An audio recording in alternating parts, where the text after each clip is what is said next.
Hello and welcome to another episode of Work 2.0, the podcast. I'm your host again, Rachel Wells, and we're exploring, as usual, the future of work, AI, careers, productivity, leadership, all that good stuff. Today, I've got a guest with me live in London. Casey Marks with me. He's Chief Operating Officer at ISC2, and he looks after the testing and examinations. It's actually snowing, a bit of sleet today, and he's in London at the ISC2 Secure London conference. Unfortunately, I would have been there today in person, but I wasn't able to make it. So I'm really glad that we were able to still arrange this call virtually. Hi, good morning, Rachel. How are you doing? I'm good. How are you doing? I'm doing really well here in snowy, cold London. It's been Yes. it's been something. It's quite the event. So it's been nice to be here. So thank you. Meeting lots of great people here at Secure London. Well, you came at a good day because I saw the weather forecast, and today is the only day this week that it was predicted to rain and snow at the same time. So we had a bit of sleet going on. So that's great. That's great. Are you enjoying the British weather so far? Yes, I always do every single time. It's quite the departure from sunny Florida. So it's Yeah. little variation. Yeah. For sure. So just a bit of background. You're the Chief Operating Officer at ISC2. Just tell me a bit more about yourself, why you joined ISC2. I know you've got 20 years background in higher education and 10 years at ISC2. Tell me a bit more about your background, why you joined ISC2, and what inspires you in your work. Well, thanks, Rachel. I appreciate it. So so it's been a great ride. 10 years at ISC2.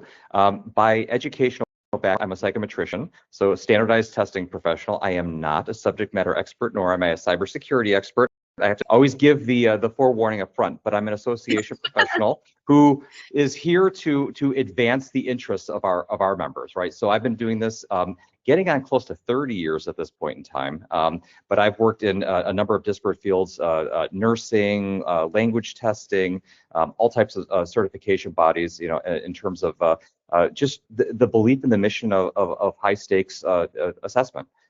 That testing is really important, validating knowledge, skills, and abilities.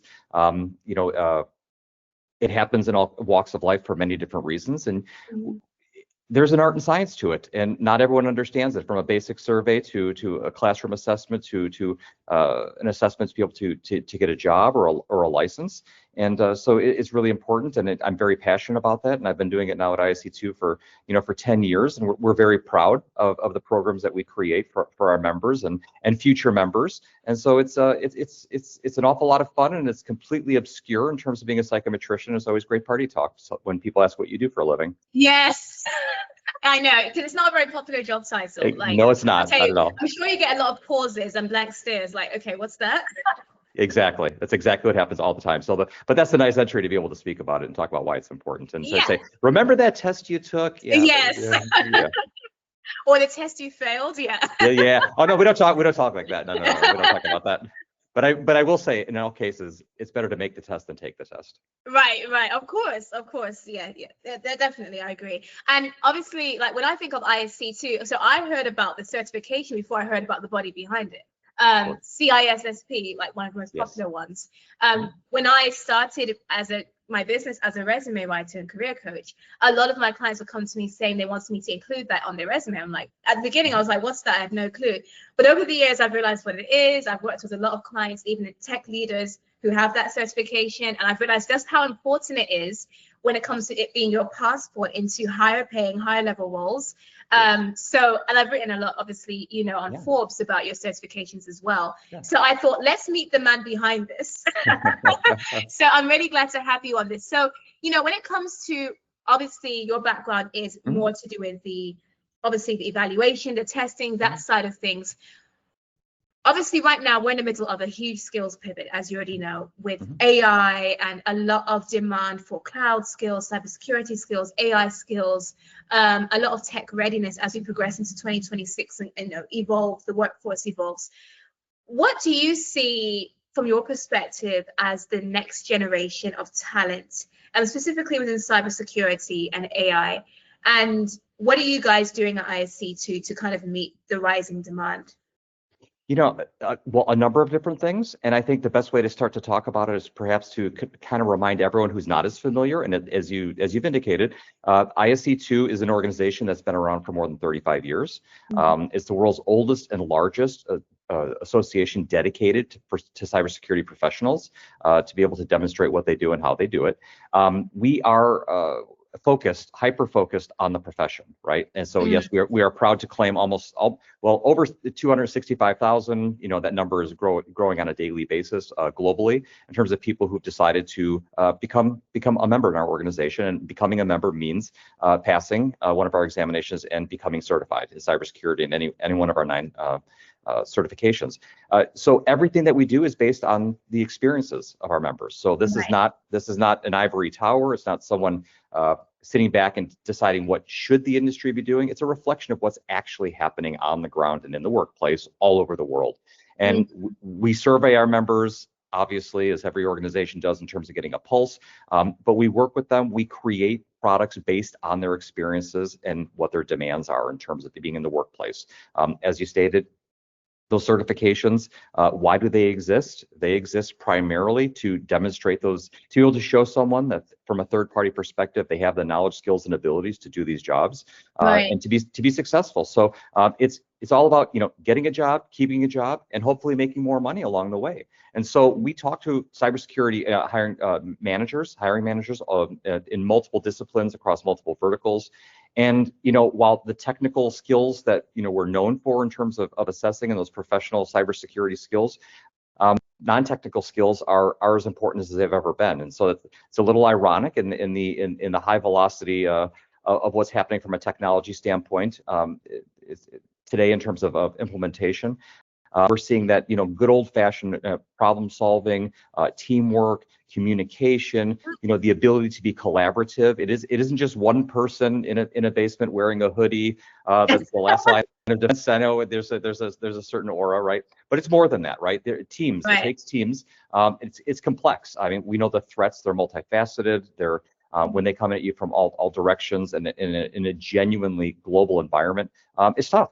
And we know that that what's happening on the ground and what's happening in the workplace, whether it be academia, government, and in industry, we know that when people are coming to these roles, it isn't just the formal aspects. It isn't just go to university, get a degree. It's you need to augment that. It's more than that. And as you've done in your work and what you've seen in the individuals that you spoke to, we're not alone. It isn't just go off and get a computer science degree or some other related field. Certifications are important. It demonstrates currency and hands-on experience. You need to be doing these things in the workplace. So 9 out of 10 hiring managers are going to ask for more than just a single degree on these things. It isn't just enough anymore just to have gone to a good university. So there's a ton, and this has been a trend that's been going for some time, and it's only accelerating. I think that's really exciting. And I'm glad that you pointed out what we call soft skills or power skills, the collaboration. Power skills. I like power skills. Yes. Because those are the things that we overlook when we think of tech, and even when we think of AI. Okay, I need prompt engineering skills. I need, or in this case of cybersecurity, ethical hacking, or all the technical hands-on stuff. And I think a lot of people tend to overlook that these power skills, like problem solving, critical thinking, analytical thinking, all those things are just as important as the technical side, because that's actually opportunities as well, and it enables you to be effective in your role. So I'm really glad you highlighted that. I think it's the only I don't think you can be effective without them. It's a matter of degree. You must have it somewhere in some way, shape, form, or fashion. Absolutely. For sure. Now, obviously, one of the things that I mentioned recently in a Forbes article is that cybersecurity is not just a tech team issue. It's something that's everyone's responsibility. Do you believe that? And if you do, what are some fundamental cybersecurity things that every business leader, regardless of their role, their function, if they're in operations, finance, whatever, what are some basics that they should know? Right. So it is really interesting, right? In terms of, the use of the term the use of the term cyber and security and technology. I struggle to find aspects in life that are not embedded with technology. Technology is everywhere. It doesn't matter. You can be a farmer, the amount of technology in terms of farming, name a trade, technology is so pervasive. Right. It's almost impossible to find something where technology isn't prevalent in how Mhm. you accomplish your job. And so from that perspective, if technology is there, there are risks, there are threats, and they have to be mitigated. And security is all part of that. So the irony is that as it's everywhere, security needs to be everywhere. Excuse me. Right. And so Mhm. as we're going, we know this, and we know that the gaps are prevalent. So that as in this, again, I kind of referenced this high velocity environment is every single role is having a security component. How do those individuals approach that? How are they prepared for it? Sometimes it will be extremely formal, like we have with certification programs. Otherwise, you need to be a practitioner of sorts at how you do your daily business. We know from this perspective, as this is growing and it has this increased, we know there's massive gaps.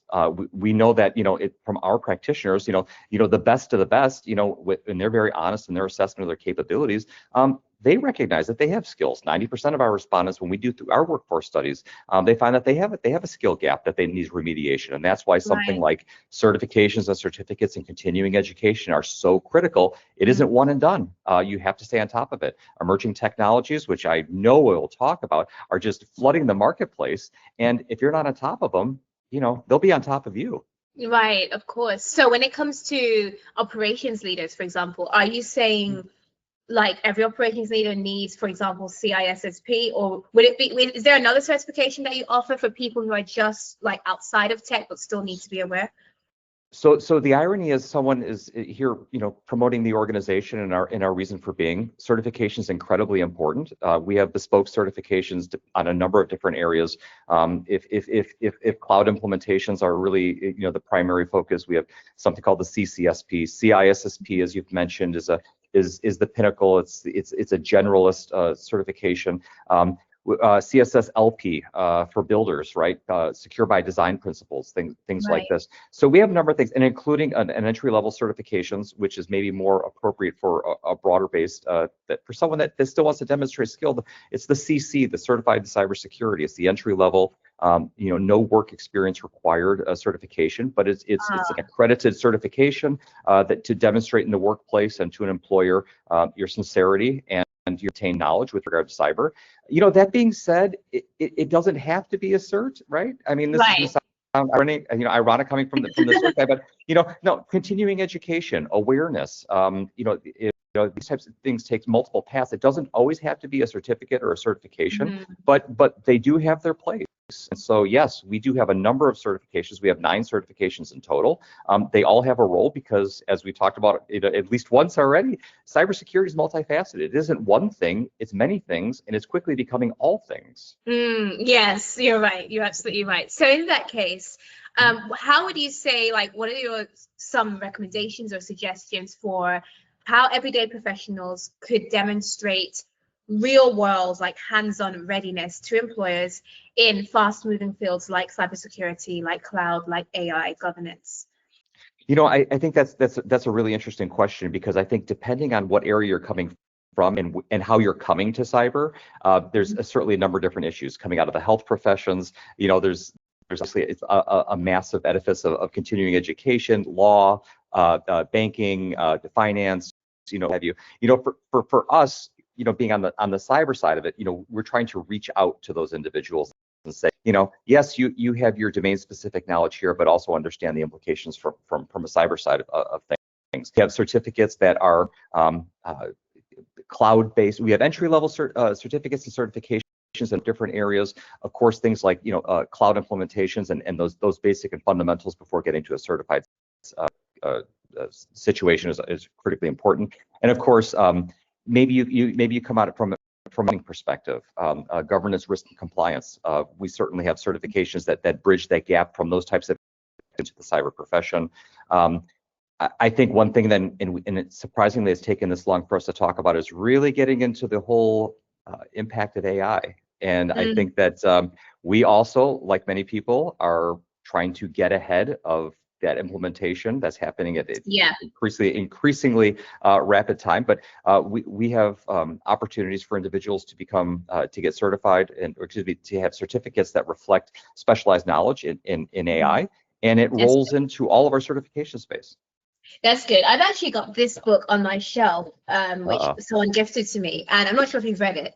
It's from Eric O'Neill. He was a former FBI operative, and it's basically it's really just mind blowing. I'm still going through it, but he was talking in there about how AI makes the whole issue of cybersecurity even more complex. In the sense that, for example, with deep fake, and now you don't even know if it's me talking to you right now. Obviously, exactly. It's that bad where AI can impersonate even on video calls, and you're thinking you're talking to a team member or a senior level of staff on the team and giving sensitive information, and actually you're not talking to who you think you're talking to. Like, what are some ways that people could, let's say they weren't going the certification route, and I'm just like an everyday operations project manager professional, how would they be able to pick up if something is fishy, if something is not quite right? Oh, wow. So, I think let me preface it in terms of potential remediation by first talking and acknowledging kind of that environment, right? So I think what's really changing is it's the principles behind the threats and assessing risk and the threats. They're not all that unique, but because of the fidelity and the velocity of the technology changes, and back to what we spoke to, how pervasive they are, right? When you understood technology is a separate piece of what you did, now it's everything, to the point of deep fakes and whatever. I mean, you wouldn't have thought about it from a technology standpoint. That was a creative concern, not a technology concern so many years ago, at least from a mindset standpoint, even though technology was obviously embedded and important. So it becomes critical. So I mean, everyone who works in a regular office environment, they have awareness training on security issues all the time, and I know people love all those things in terms of understanding phishing attempts and what have you. And of course sometimes it feels a bit overwhelming, but it's real when you look at the threat environment and you look at the number of events that happen on a regular basis.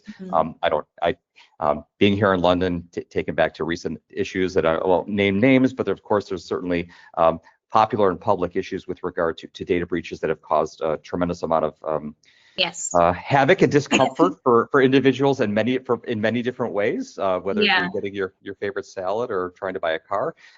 There are different types of things that have impacted people. So what can be done? So the issue is that there is informal and formal training opportunities and educational opportunities for those that are coming into the cyberspace, whether they want to specialize it or not.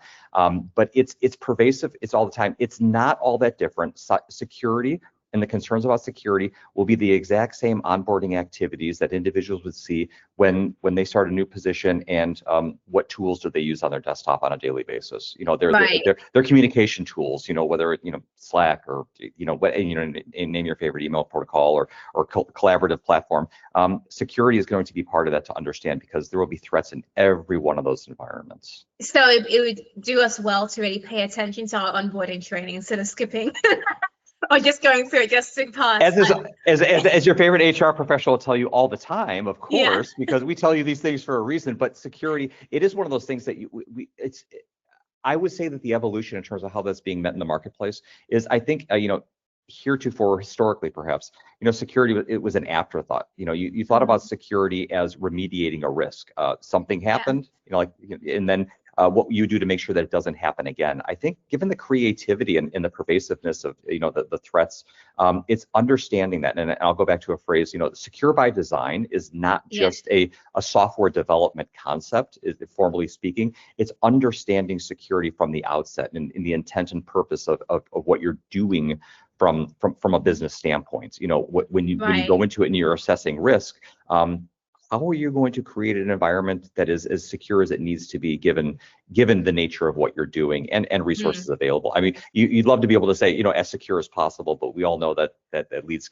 down dead ends. Those are kind of like hollow phrases. It needs to be fit for purpose, for sure. Yeah, and I used to work in project management, so I'm just thinking back to, like, as a project manager, that's very important when you're starting a new project or managing a new project, thinking about not just creating the scope of work and, you know, getting everything in place, the resources, but also, okay, alongside the resources, how are we going to manage these resources, especially the technical resources, in a way that ensures that nothing is compromised. Yes. So, yeah. That's a great point, because certainly a lot of overlap from a project management standpoint, and appreciation of the power skills call out, because it's a bridge, right? That's how, you know, these disparate you know, specific business processes, and, you know, from a project management standpoint, you know your individual that's involved with cyber, how you cross those bridges, and I think that's really key. Absolutely, absolutely. So my final question for me, I always like to throw in like a long picture, big picture question that might, I hope it doesn't throw you, but let's see how it goes. So let's say 10 years from now, just hypothetically, 10 years from now, what do you think, because we know AI is creating new job titles all the time right now, and I believe so is cybersecurity as well. So 10 years from now, what do you think is one cybersecurity job title? We can have fun with this, hypothetical. Oh boy. That you're going to see on a job board that we don't see today yet. That we don't see today. See, I could go completely contrarian and say that AI and technology and cybersecurity become so pervasive that we don't need to call them out as modifiers. I could go that direction, but that seems like a cop out, I think. Yeah. I'm not going to let you so easy. No, you would love for me to be able to create a job title, just so that when someone hears this and sees this 10 years from now, say, how silly was that? Right. What was he saying? Or they may say he was actually right. He was brilliant. Just, how did he do that? No, you know, the AI security, you know, AI security, you know, governance, there's going to be, as risks meld and we understand the technology changes, you know, those things will change and the labels will change.